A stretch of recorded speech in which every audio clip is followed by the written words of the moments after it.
मेरा नाम doctor R.K. Verma है। यहाँ पे मैं वर्मा नर्सिंग होम के नाम से अपना नर्सिंग होम चलाती हूँ। और ये हॉल जो है मेरे पतिदेव की देन है।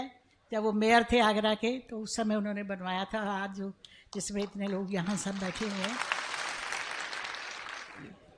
मेरा एक छोटा सा सवाल है और बहुत दिनों से घुमड़ता है अंदर कि आप सब लोग हर साल अपना एनुअल फंक्शन जो है मक्का मदीना मनाने जाते हैं, तो वहाँ हिंदू को, ईसाई को और धर्मों के लोगों को क्यों नहीं जाने की इजाज़त है? जैसे आप लोग जाते हैं, क्या हम लोग नहीं जा सकते वहाँ पे? वो हमारे लिए भी तो एक तीर्थ स्थल है। जब आप हिंदू मुसलमान में कोई फ़र्क नहीं समझते तो फिर वहाँ जाना हमारे लिए प्रोहिबिटेड नहीं होना चाहिए। डॉक्टर वर्मा साहिबा ने बहुत अच्छा सवाल पूछा और ये मेरी किताब में 10वां सवाल है, जो गलतफहमी नंबर 10 है। मेरी किताब आप पढ़ेंगे, गलतफहमी नंबर 10। और डॉक्टर साहिबा ने बहुत सही फरमाया कि अगर हम आलमी भाईचारे में मानते हैं तो सिर्फ मुसलमान को क्यों इजाजत है मक्का और मदीना में जाने की, गैर मुस्लिम हिंदू और सिख और ईसाई को क्यों इजाजत नहीं है? बहुत अहम सवाल। इसका जवाब है कि हर देश के अपने अपने रूल्स और रेगुलेशन होते। मिसाल के तौर पे मैं हिंदुस्तानी हूं, लेकिन मुझे कुछ हिंदुस्तान के इलाके में जाने की इजाजत नहीं है जिसे कहते हैं कैंटोनमेंट एरिया। सिर्फ मिलिट्री के लोग, सिर्फ वो लोग जो देश की हिफाजत में लगे हुए हैं, वो लोग वो कैंटोनमेंट एरिया में जा सकते। मैं इन्हें झगड़ सकता हूं, मैं इस देश का नागरिक हूं, मुझे क्यों नहीं जाने देते? नहीं, ये गवर्नमेंट का रूल है। ये कैंटोनमेंट एरिया है, मतलब खाली वो लोग, वो शख्स जो मिलिट्री के लोग हैं, जो देश की हिफाजत में लगे हुए, सिर्फ उनको इजाजत है। ये रूल है। इसी तरीके से मक्का और मदीना मेरे हिसाब से इस्लाम का कैंटोनमेंट एरिया है। वो लोग, सिर्फ वो इंसान जो इस्लाम के लिए जान देने को तैयार है, वो लोग को अलाउड है, बाकी लोग को नहीं। हम मानते हैं कि सब इंसान हमारे भाई है, भाईचारा के अंदर वो इंसानी भाई है, उसका हम एतराज नहीं करते, लेकिन सिर्फ वो भाई लोग अलाउड है जो इस्लाम के लिए जान देने को तैयार है। और एक इसका जवाब है कि जब भी आप कोई मुल्क में जाते हैं उसके लिए आपको वीजा लेने पड़ता है, वीजा। और सबसे डिफिकल्ट है अमेरिका का वीजा, खुसूसन 11 सितंबर के बाद। 50 सवाल पूछते। जब मैं सिंगापुर में पहली बार गया था, वहां इमिग्रेशन फॉर्म पे लिखा था कि डेथ टू ड्रग ट्रैफिकर्स, जो भी ड्रग से पकड़ा गया उसे सजाए मौत।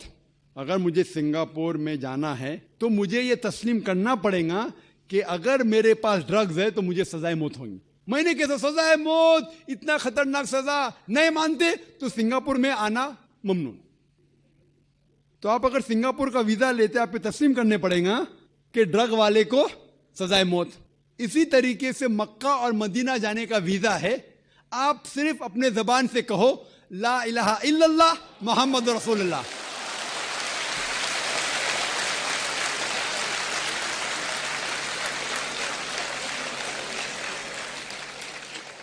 अगर कोई भी इंसान अपनी जबान से कहता है ला इलाहा इल्लल्लाह मोहम्मद रसूलुल्लाह, कि ना कोई माबूद है अल्लाह के सिवा और मोहम्मद सल्लल्लाहु अलैहि वसल्लम उसके पैगंबर है, कोई भी आपको रोक नहीं सकता मक्का और मदीना जाने के लिए।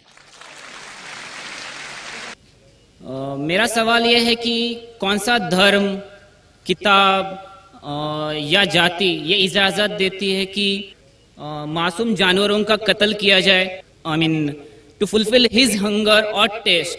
Like in case of Muslim, you celebrate Bakri Eid which favors killing of goats, I mean as a means of festival. I mean, hearing to your comments on Islamism and other religions, what I understand is your religion favors this festival in a more spirited manner, because Hinduism doesn't do so. They don't believe in killing goats, but accept that there are non-vegetarians who prefer eating chicken and goat and others. But does Islam favor this thing? भाई साहब का बहुत अच्छा सवाल है। भाई साहब ने पूछा है पहले कि कौन सा मजहब है जो मासूम जानवरों को कत्ल करने की इजाजत देता है। फिर उसने कहा कि इस्लाम में आप जानवर का कत्ल करते हैं आप नॉनवेज खाते हैं, हिंदू धर्म में इसकी ममानियत है। आपका सवाल है कौन सा मजहब? पहले मैं इस्लाम का जिक्र करूंगा, बाद में इंशाअल्लाह दिगर मजहब का भी जिक्र करूंगा। जहां तक के इस्लाम का सवाल है, एक मुसलमान बहुत अच्छा मुसलमान रह सकता है प्योर वेजिटेरियन बन के भी। इस्लाम में जरूरी नहीं है कि आपको नॉनवेज खाना चाहिए, फर्ज नहीं है। और आप जानते हैं कि ये हमारा दूसरा कॉन्फ्रेंस है इस बड़े मैदान में, सुमैया ग्राउंड में। लास्ट ईयर ये सुमैया ट्रस्ट है, माशाल्लाह बहुत अच्छे लोग हैं। एक हफ्ता पहले कॉन्फ्रेंस के पहले कहा कि हम नॉनवेज में नहीं मानते, आप नॉनवेज इस मैदान पे सर्व नहीं कर सकते। हमने कहा कि हम 9 महीने पहले बुक कर चुके हैं, एक हफ्ते पहले आप बोलते ऑलरेडी स्टॉल दे चुके, ये नामुमकिन है। तो उनने अल्हम्दुलिल्लाह सुम्मा अल्हम्दुलिल्लाह हमारी बात रखी और लास्ट ईयर हमें नॉनवेज खाने की इजाज़त दी। इस साल जब हमने बुकिंग की, पहले शर्त लगाई कि इस मैदान में नॉनवेज सर्व नहीं होगा। हमने कहा ये आपका ख्याल है, हम आपके ख्याल की इज्जत करते हैं, क्योंकि इस्लाम में नॉनवेज खाना फर्ज नहीं है। इसीलिए आप देखेंगे फूड कोर्ट में भी नॉनवेज सर्व नहीं कर रहे। हमारे जो मुकर्रिरीन हैं, इस्लाम के विद्वान हैं, उनको भी हमने कहा, हमने माजरत चाही कि इस ग्राउंड पे हम आपको नॉनवेज नहीं सर्व करेंगे, क्योंकि ये मुसलमान की ज़बान है। हम जब ज़बान देते हैं उसका पालन करते हैं। आपका सवाल, जैसे मैंने कहा कि मुसलमान को नॉनवेज खाना फर्ज नहीं है, लेकिन क्योंकि अल्लाह सुब्हाना व तआला ने हमें इजाज़त दी है, कुरान मजीद में लिखा है सूरह माइदा सूरा नंबर 5 आयत नंबर 1 में कि वो जानवर जो आपके लिए हलाल है, 4 पाँव के, जो आपके लिए हलाल है उसको आप खा सकते हैं। लिखा है सूरह नहल में सूरा नंबर 16 आयत नंबर 5 में भी कि वो जानवर जो आपके लिए हलाल है उसका गोश्त आप खा सकते हैं। ये लिखा है सूरह मोमिनून में सूरा नंबर 23 आयत नंबर 18 में भी। कई जगह लिखा है कि आप हलाल जानवर का गोश्त खा सकते हैं। जब कुरान मजीद में हमारे खालिक, हमारा रब, हमारा अल्लाह सुब्हाना व तआला परमिशन देता है तो हम क्यों ना खाएं। आज की साइंस ये कहती है कि वेजिटेबल्स में टोटल प्रोटीन नहीं है। हमारा जो जिस्म है, इंसानी जिस्म, इसके अंदर 8 अमाइनो एसिड्स नहीं बनते। 8 अमाइनो एसिड्स बाहर के फूड, बाहर के खाने में आना ज़रूरी है। कोई भी वेजिटेबल दुनिया में नहीं है जिसमें सारे 8 अमाइनो एसिड मौजूद है। लेकिन नॉनवेज फूड में अल्हम्दुलिल्लाह सुम्मा अल्हम्दुलिल्लाह कई नॉनवेज फूड में सारे अमाइनो एसिड जो जिस्म नहीं पैदा करता है, इसे कहते इसेंशियल अमाइनो एसिड मौजूद है। इसे कहते हैं टोटल प्रोटीन। आज की साइंस ये कहती है कि nonveg food is nutritious, it is full of protein. और हम जब तहकीक करते हैं तो हमें पता चलता है कि जब हम हर्बीवोरस एनिमल को देखते हैं, गाय, भेड़, बकरी, ये सिर्फ वेजिटेबल्स खाते हैं, सिर्फ घास फूस खाते हैं। जब इनकी दांत को हम देखते हैं, इनके दांत दे आर फ्लैट टीथ, इनके चपटे दांत है। ये सिर्फ भाजी खा सकते, गोश्त खा ही नहीं सकते। जब हम मांसाहारी जानवर को देखते हैं, शेर बब्बर, चीता, हम देखते हैं इनके दांत को जब देखते हैं, इनके दांत नोकीले हैं, कैनाइन टीथ। ये सिर्फ गोश्त खा सकते, भाजी पाला नहीं खा सकते। लेकिन जब हम इंसान के दांत, आप अगर जाएंगे मिरर में देखेंगे, आईने में अपने दांत, मैं देखूंगा अपने दांत, तो पता लगता है कि खुदा ने हमें चपटे दांत दिए, फ्लैट टीथ, उसके साथ साथ नोकीले दांत दिए, herbivorous teeth and carnivorous teeth. अगर ईश्वर चाहता था कि सिर्फ मैं भाजी पाला खाऊं तो ये नोकीले दांत क्यों दिए? गोश्त खाने के लिए। आज की साइंस कहती है डाइजेस्टिव सिस्टम जो है, जो शाकाहारी जानवर के डाइजेस्टिव सिस्टम है, वो सिर्फ वेजिटेबल्स डाइजेस्ट कर सकते हैं, भाजी पाला, गोश्त को डाइजेस्ट नहीं कर सकते। लेकिन जो कार्निवोरस एनिमल्स है, कार्निवोरस जानवर है, लायन, टाइगर, लेपर्ड, वो सिर्फ गोश्त को डाइजेस्ट कर सकते, भाजी पाला डाइजेस्ट नहीं कर सकते। इंसान का डाइजेस्ट सिस्टम है, इसमें स्मॉल इंटेस्टाइन है, इसमें लार्ज इंटेस्टाइन है। ये भाजी पाला भी डाइजेस्ट कर सकती है, गोश्त भी डाइजेस्ट कर सकती है। अगर खुदा चाहते थे कि सिर्फ हम भाजी पाला खाए तो नॉनवेज फ्लैश डाइजेस्ट करने का डाइजेस्ट सिस्टम क्यों दिया? क्योंकि हम फ्लैश खा सके, गोश्त खा सके। बहुत से गैर मुसलमानों को ये गलत फहमी है कि उनके मजहब में गोश्त खाना हराम है, और कई हिंदू समझते हैं कि उनके मजहब में लिखा है कि गोश्त खाना हराम है। और आपने कहा कि हमारे धर्म में गोश्त खाना हराम है। भाई साहब, आपको आपके धर्म का इल्म कम है, इसीलिए मैं कहता हूं कि हिंदुइज्म जानने के लिए हिंदू की तरफ मत देखिए, हिंदू ग्रंथ का मुताला कीजिए। जब आप हिंदू ग्रंथ का मुताला करते हैं, लिखा है मनुस्मृति में चैप्टर नंबर 5 श्लोक नंबर 30 में, उसमें लिखा है कि ईश्वर ने कुछ जानवर बनाए खाने के लिए और कुछ जानवर को खा जाने के लिए। God has created some animals to eat and some to be eaten. अगर आप उस जानवर को खाते हैं जिन जानवर को खुदा ने बनाया है खा जाने के लिए, तो आप गुनाह नहीं कर रहे। If you are eating the animals who God has created to be eaten, you are not doing a सिन।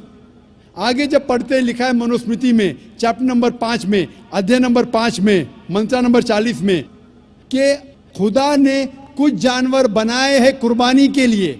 अगर आप कुर्बानी में जानवर का कत्ल करते हैं तो आप गुनाह नहीं करते। आगे लिखा है मनुस्मृति में चैप्टर नंबर 5 मंत्र नंबर 41 में कि जानवर का कत्ल करना जो जानवर खाने के लिए बनाए गए हैं वो गुनाह नहीं है। इसी तरीके से कई जगह वेद में लिखा है कि ऋषि गोश्त खाते थे, जानवर को खाते थे। वक्त नहीं है डिटेल में बात करने का, लेकिन अगर आप महाभारत पढ़ेंगे अनुशासन पर्व चैप्टर नंबर 88, इसके अंदर युधिष्ठिर जो पांडव का एक भाई था, वो पूछता है भीष्म से कि हम यज्ञ में पूजा में क्या खाना दे भगवान को, ईश्वर को, ताकि हमारे पुरखों को संतुष्ट मिले।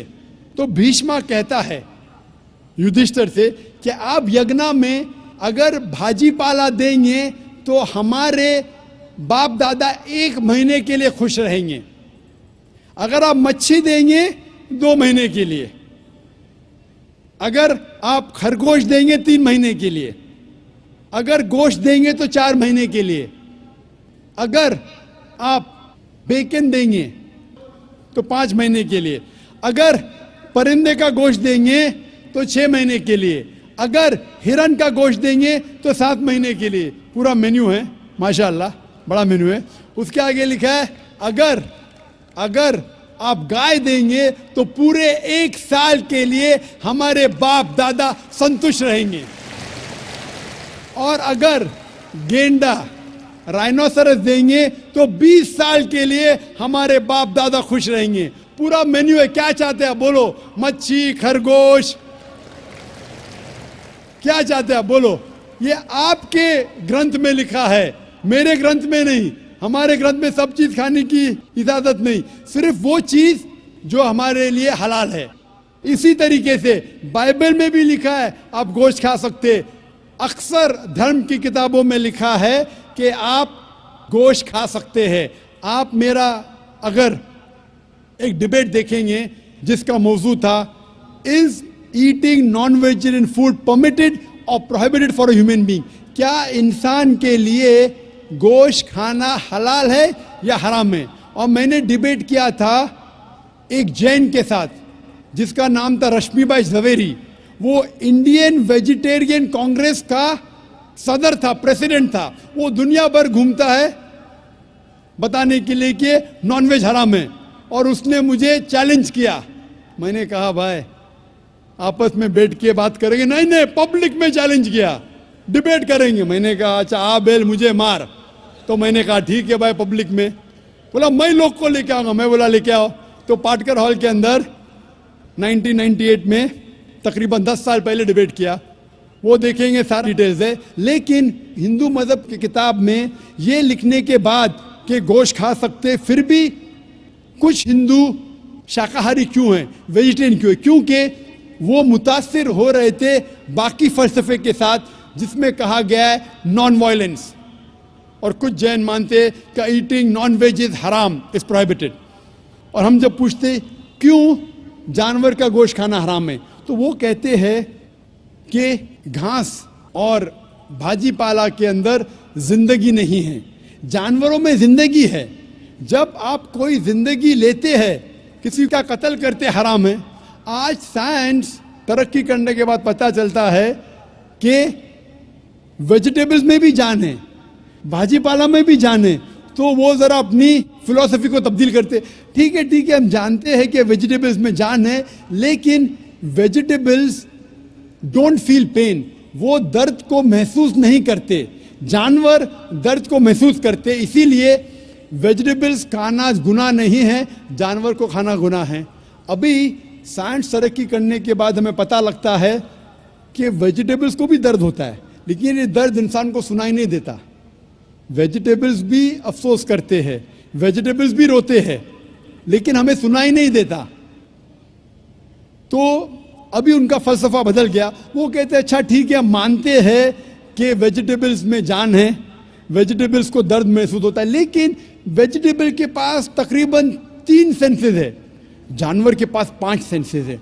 इसीलिए जानवरों की जान लेना बड़ा गुनाह है बनिस्बत वेजिटेबल्स की। मैं कहता हूं सिर्फ डिबेट के तौर पे, argument, for sake of argument, मैं आपकी बात मानता हूं। क्या वेजिटेबल्स के 3 सेंसेस है और जानवर के 5 सेंसेस है। मैं उस शख्स से सवाल करता हूं कि मान लो आपका छोटा भाई गूंगा और बहरा पैदा होता है, वो सुन नहीं सकता है, बोल नहीं सकता। जब वो बड़ा होता है तो एक इंसान आपके छोटे भाई का कत्ल करता है, क्या आप जाके जज से कहेंगे मी लॉर्ड इस कातिल को कम सजा दो क्योंकि मेरे भाई के पास 2 सेंसेस कम थे, वो सुन भी नहीं सकता था और बोल भी नहीं सकता था? आप उल्टा कहेंगे मी लॉर्ड जज इस कातिल को डबल पनिशमेंट दो, डबल सजा दो, वो तो मेरा भाई मासूम था, बेचारा सुन भी नहीं सकता था और बोल भी नहीं सकता था। इस्लाम में 2 सेंसेस कम या ज्यादा के वजह से कोई खाना हराम या हलाल नहीं होता है। जो चीज आपके लिए तैयब है वो आप खा सकते हैं। इसी तरीके से कई वजह। लेकिन अगर कोई नॉन मुस्लिम मुझसे ये कहता है कि मैं वेजिटेरियन हूं, मुझे कोई गिला शिकवा नहीं, आपको नॉनवेज पसंद नहीं है आप मत खाइए, लेकिन कोई नॉन मुस्लिम, कोई गैर मुसलमान, कोई हिंदू मुझसे कहता है कि आप जानवरों का कत्ल करते हैं वो गुनाह है, तो मैं उनसे कहता हूं इस बात को मैं तस्लीम नहीं करता हूं। आप अगर गोश्त नहीं खाना चाहते हैं, मैं आपसे खुश हूं। अगर हिंदुस्तान में सब गैर मुस्लिम गोश्त खाने लगेंगे तो गोश्त का भाव बढ़ जाएगा। तो मुझे कोई गिला शिकवा नहीं अगर गैर मुस्लिम गोश्त नहीं खाते, लेकिन अगर मुझसे कहते हैं कि गोश्त खाना गुनाह है तो मैं ये जवाब देता हूं। अभी आपको संतुष्ट हो चुका होगा कि साइंस के मुताबिक, आपके मजहब की किताब के मुताबिक, कुरान के मुताबिक गोश्त खाने की इजाजत है सारे इंसान को। Hope the answer the question. जिस बीबी को 1, 2, 3, 4 बच्चे हो और उसकी 1, 2, 3 गलती पर पति के ओर से तलाक दे दी जाए, फिर उसकी शादी ना हो और वह जिस्म बेचने वाली औरत हो जाती है, ऐसी स्थिति आ सकती है, तो मुस्लिम कमेटी में तलाक क्यों, जबकि हिंदू धर्म में तलाक का प्रथा नहीं है? मेरा गुजारिश है डॉक्टर जाकिर से कि आपके जवाब पर सवाल पैदा हो सकती है। अगर मुझे आप संतुष्ट पूर्वक जवाब दे देंगे तो मैं इसी वक्त मुस्लिम धर्म कबूल कर लूँगा, क्योंकि मैंने विभिन्न जलसों में गया और देखा कि हिंदू धर्म गलत है, मूर्ति पूजा गलत है। तो आज मुसलमान भाइयों 10,000 20,000 की कुर्बानी करते हैं, लेकिन 500 रुपया का एक बकरा, धाकड़, भैंसा खरीद कर सारे आम में नहीं छोड़ सकते हैं। और मूर्ति पूजा गलत है, मूर्ति पूजा गलत है। तो मैं आपसे गुजारिश करूंगा, इंशाअल्लाह बार बार मैं- दरखास्त करूंगा इंशाअल्लाह कि मैं आप आपके मुझे सवाल- संतुष्ट कर दीजिए। मैं इसी वक्त धर्म इंशाअल्लाह कबूल करूंगा। मैं जवाब देने की कोशिश करूंगा।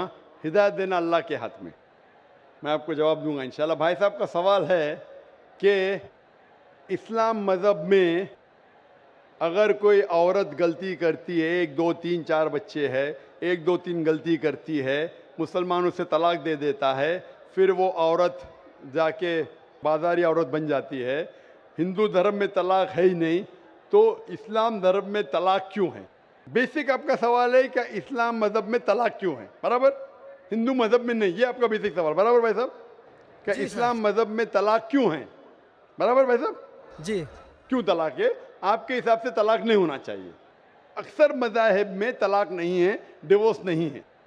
क्रिश्चियनिटी में भी आप पढ़ेंगे, क्रिश्चियनिटी में gospel of Matthew chapter number 5 उसमें पढ़ेंगे वर्स नंबर 31 और 32। It has been told of the old time that thou shall not give a bill of divorce but I say unto you। पहले कहा गया था कि डिवोर्स देना गलत है, लेकिन मैं कहता हूं अनलेस आपकी बीवी किसी और के साथ गलत काम करती है फिर ही आप डिवोर्स दे सकते। तो ये बाइबल में डिवोर्स की एक शर्त है, उसके अलावा डिवोर्स नहीं दे सकते। और हिंदू मज़हब में बिल्कुल सही फरमाते, हिंदू मज़हब में डिवोर्स ही नहीं है। ये इंडिया में जो हो रहा है वो इंडियन पेनल कोड है। मैं बिल्कुल आपकी बात से सहमत हूँ। इस्लाम मज़हब में डिवोर्स क्यों है?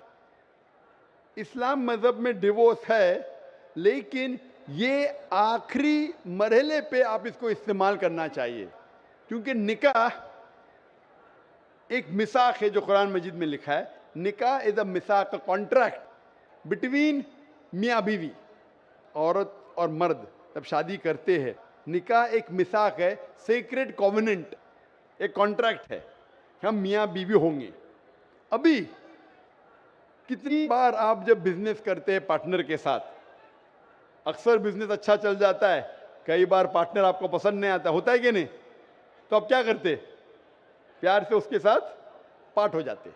इसीलिए जब ये कॉन्ट्रैक्ट आप मियाँ बीवी का करते हैं, कॉन्ट्रैक्ट करते टाइप आप कॉन्ट्रैक्ट रहते, इंशाअल्लाह हम जिंदगी भर तक एक दूसरे के साथ अच्छा रहेंगे।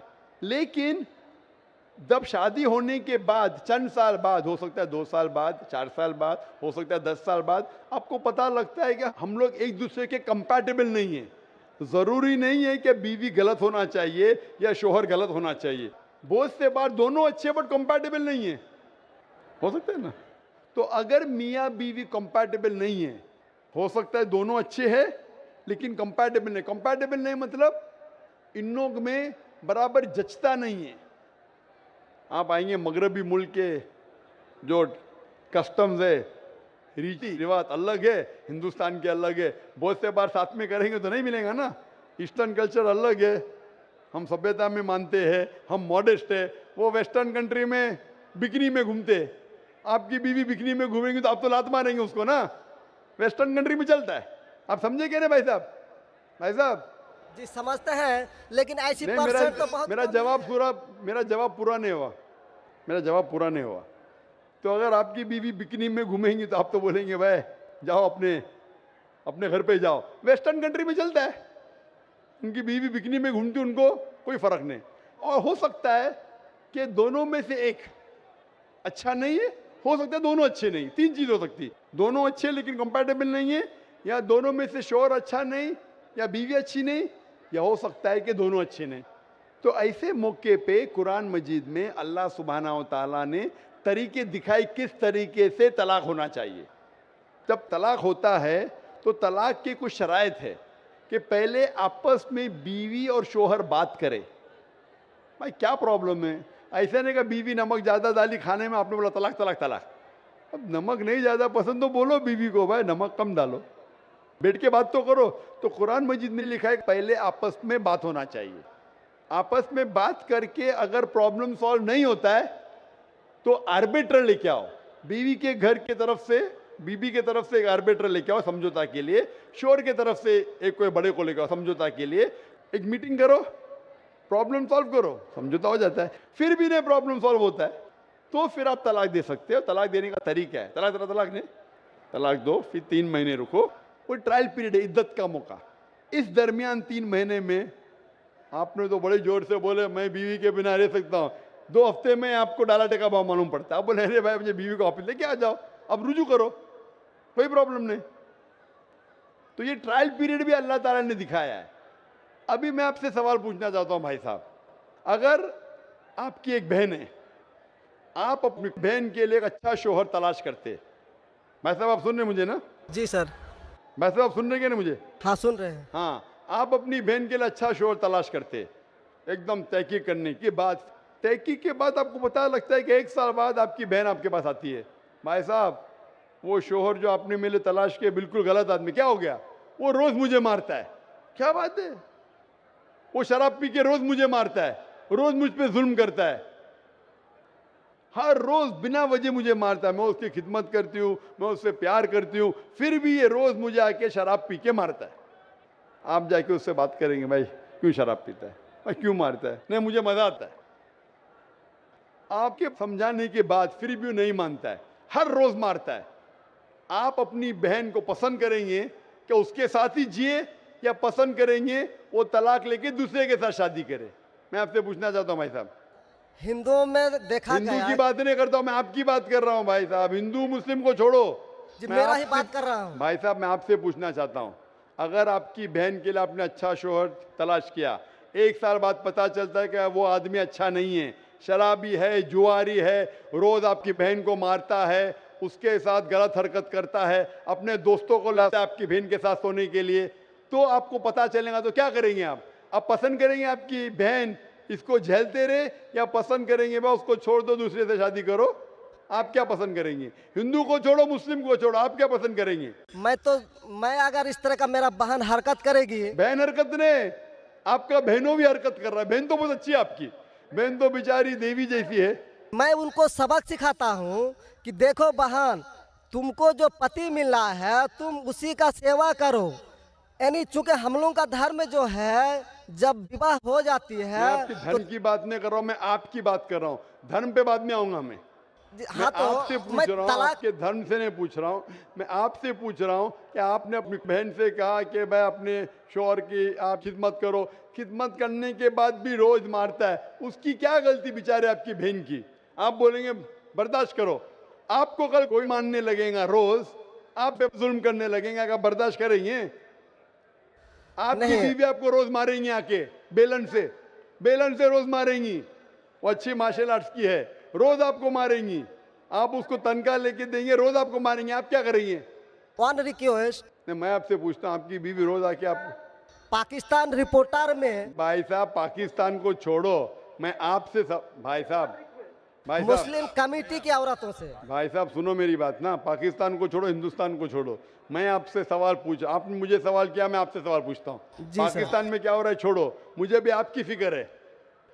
जी आपको अगर आपकी बीवी रोज मारती है, हाँ जी, रोज आपको मारती है, रोज जाके बाहर ऐश करती है, आप क्या करेंगे? मैं उनको समझाऊंगा।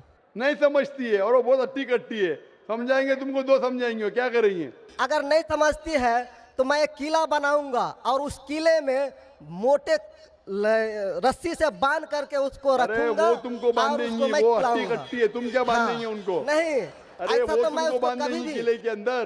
तलाक का तो भाई हम साहब बात ही नहीं करेंगे। भाई साहब अब दिखने में कैसे मुझे नजर आ रहा है टेलीविजन पे, मैं जी। बोला आपकी बीवी अगर एकदम अट्टी कट्टी है, आप क्या उसको किले से बांध देंगे? वो एक झापड़ आपको मारेंगी, आप गिर जाएंगी, फिर आप क्या करेंगे बोलो? हम लोगों का जो औरत है रोज मंदिर जाती है और प्रार्थना करती है, अरे भाई हे साहब, आपको ईश्वर, अच्छी बीवी मिली। हे ईश्वर हमारे पति के लिए लंबी उम्र चाहिए।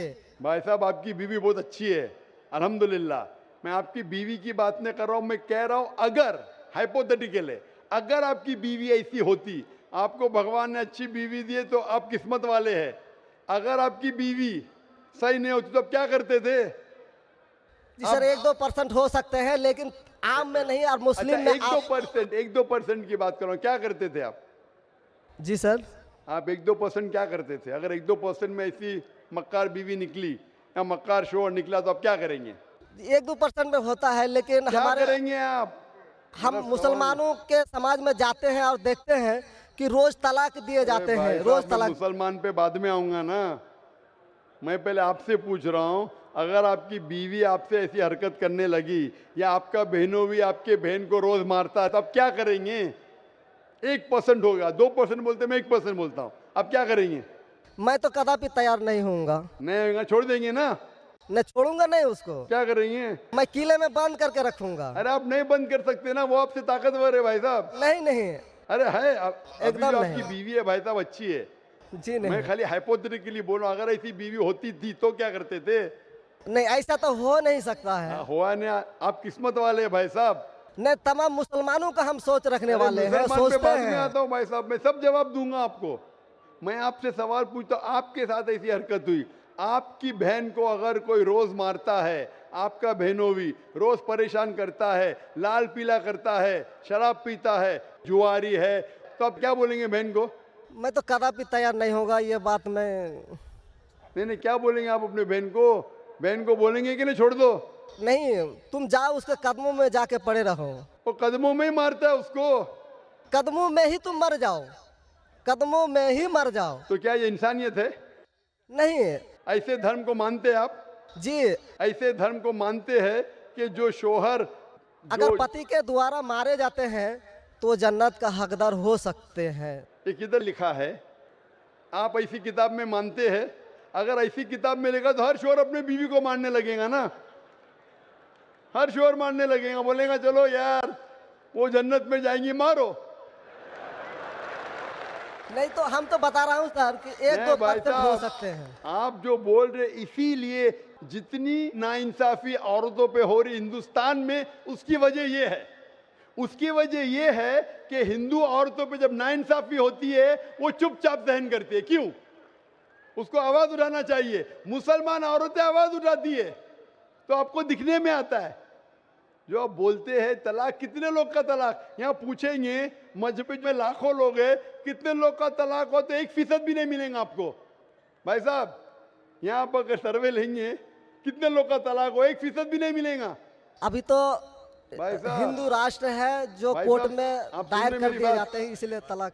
अगर तलाक की फीसद देखी जाएंगी तो मैक्सिमम 2 या 3% होगा, लेकिन ये 2 या 3% पे जो जुल्म होता है, हो सकता है 5% पे जुल्म हो रहा है, 3% औरत आवाज उठा रही है। हिंदू के अंदर कितना जुल्म हो रहा है वो सहन कर रही है, क्योंकि लोग बोलते हैं क्या वो जाएंगी जन्नत में। क्या सही है ये? ऐसा धर्म हो सकता है कि जुल्म करे? अने तुम्हारा शोहर तुम्हारा ईश्वर, वो शराबी भी है, जुआरी भी है, तुमको मारता भी है, तुम्हारे साथ दोस्तों से बलात्कार कराता है, फिर भी ईश्वर। कैसा ईश्वर? ईश्वर एक है, तुम्हारा शोहर नहीं। शोहर ईश्वर नहीं है भाई साहब, ईश्वर एक है, ऊपर वाला ईश्वर है। शोहर कभी ईश्वर होता नहीं। हाँ, शोहर की इज्जत करना चाहिए, लेकिन इज्जत करने की हद होती है। अगर हद से बाहर हो जाता है तो इस्लाम में इजाजत है कि वो अलग हो सकते हैं। शोहर भी अलग हो सकता है, औरत भी अलग हो सकते हैं, तरीके हैं, तलाक है, खुला है, निकाह फस्क है। तो इसके अंदर इस्लाम में कहा गया है कि शोहर की इज्जत करो। ये भी कहा गया है शोहर को कि बीवियों से अच्छा बर्ताव करो। अल्लाह के रसूल फरमाते हैं कि सबसे अच्छे मुस्लिम वो जो अपने खानदान के लोगों से अच्छे हैं, खुसूसन अपनी बीवियों के साथ। तो कुरान में लिखा है और हदीस में भी लिखा है कि आप अपनी बीवियों की देखभाल करना चाहिए, और बीवियों से कहा गया है कि आप अपने शोहर की देखभाल करना चाहिए। कुरान में लिखा है सूरह बकरा में सूरह नंबर 2 आयत नंबर 187 में, हुन्ना लिबासुल लकुम व अंतुम लिबासुल लहुन्ना, कि आपकी बीवियां शोहर का लिबास है और शोहर बीवियों के लिबास है। लिबास मतलब एक दूसरे को लोग सहारा देते, एक दूसरे को प्रोटेक्ट करते, एक दूसरे को ब्यूटिफाई करते हैं। ये इस्लाम है। It's a contract. उसका मतलब नहीं कि आपने शादी कर दी तो जुल्म भी करो। इसीलिए सबसे ज्यादा अगर औरतों पे जुल्म हो रहा है वो हिंदुस्तान में हो रहा है। गांव-गांव में जुल्म हो रहा है, लेकिन आवाज नहीं उठ, क्योंकि आप जैसे भाई अगर होंगे औरत के पास तो औरत कैसे नजात पाएंगी? आप जैसे भाई ये जो बोलेंगे कि कदम में पड़ो मर जाओ जन्नत में जाएंगे, तो कौन बहन दुआ करेंगी कि ऐसा भाई उसके पास हो? कौन बहन दुआ करेंगी? बोलेंगे मेरे पे जुल्म हो रहा है, मेरी जहन्नम बन रही है, और मेरा भाई बोलता है जन्नत जाएंगे। कैसा ये, कैसा इंसाफ है? इसलिए लोग दुआ करेंगे ऐसे भाई से मुझे निजात दो। ये भाई से छुटकारा दो।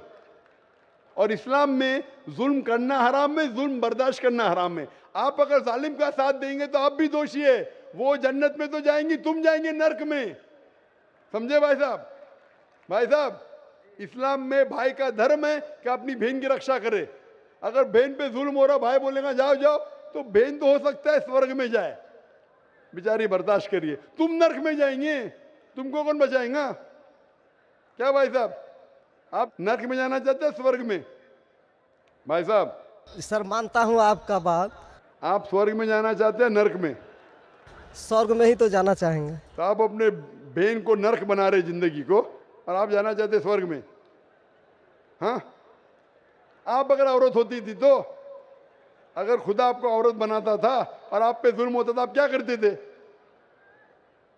हाँ, वो धर्म होना चाहिए जो सारे इंसान को यकसा मानता है।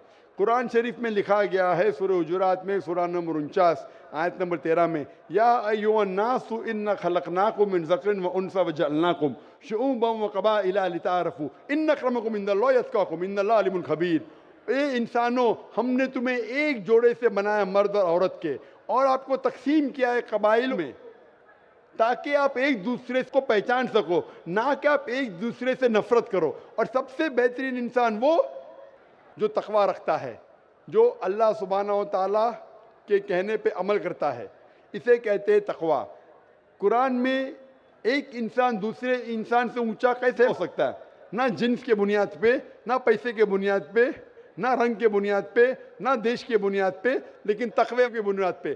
तकवा मतलब गॉड कॉन्शियसनेस, राइचियसनेस, पार्टी।